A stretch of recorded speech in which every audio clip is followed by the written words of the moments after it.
Hello, this is Mike Lively from Northern Kentucky University, and this is the second video of 3 on CS4 Molfile Molecular Viewer in CS4. And if you don't know where this is all coming from, if you're just tuning in from YouTube, just go to my blog, professionalpapervision.wordpress.com, and all this information is on the blog. So previously we discussed parsing a molefile, and in order to create a molecule, you actually need two things. You need to actually place the atoms, and then you need to actually create the bonds. And let's talk about the atom subclass. To display your molecule, you need an atom shape that can change size, color, and fill based upon the atom type. The atom color type and radius were treated in a previous post that was on the PaperVision 3D Molecule Viewer.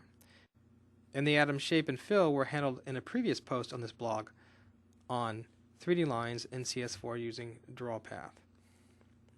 So we're just going to kind of take those two programs and combine them. And when we do, we're going to create an atom that we can use for our molefile parser. Now, so what you need to do is take the switch case that you find in the PV3D Molecule Viewer and throw it into the ball class that we had in the previous DrawPath post. Now, one thing you need to do for the switch case, in the old Molecule Viewer, we actually were pulling in JPEG colors right here. We want to actually just use the actual hexadecimal value, so you just make that change. And once you've done that, you want to rename the ball class to atom, and of course change the constructor name, the class name, to atom. And then you want to change the constructor such that you're bringing in just an atom type. So when you have, for example, hydrogen, carbon, and oxygen, it just sees that letter and it picks off the actual atom, assigns a color, and gives you a radius.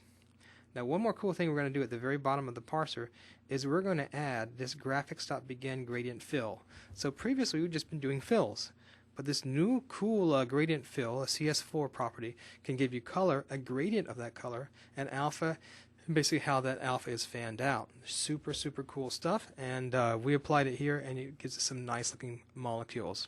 Let's take a look at that full file. If you go to the bottom of my blog and click More, if you go to the bottom of my blog and click Read the rest of this entry,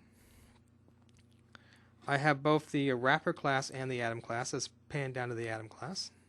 A lot of code here, guys. You get it all for free. So here's the atom class, and you got your import statements and your private statements.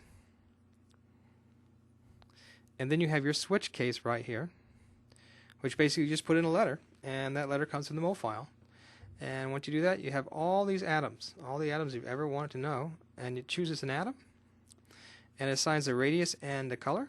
And once it does that, it now, as was taught in the previous post, draws a circle. Now in CS4 there's no draw circles, you have to draw your own circle. So basically I just draw 4 arcs using the curve2 command, as was discussed in the previous post on DrawPath. Once I do that, I have a nice circle. And finally at the end you can see what I do is I use my gradient fill, cool, and my commands and data to create my draw path, and I have a nice circle with a color and a radius, and I'm ready to rock and roll. And that's how you create an atom in CS4. And so now looking at my atom, you can actually see the effects of those gradient fills and how much cooler that looks. I mean, when you do this with just plain colors, if you use an outline, it freaks out. It doesn't like the rendering. But if you use just a plain color, it looks faded. You can hardly see it. But with this gradient fill, you can see here's a red. Oh boy, doesn't that look nice? And here's a white kind of with the gradient fill. So it looks like there's something living inside of those atoms. And outlines everything very nicely. And you can play with the parameters and change the way your molecule looks. But I was really excited to do this, and it just took me about 5 minutes to implement it. So hey, thanks Adobe. Cool code.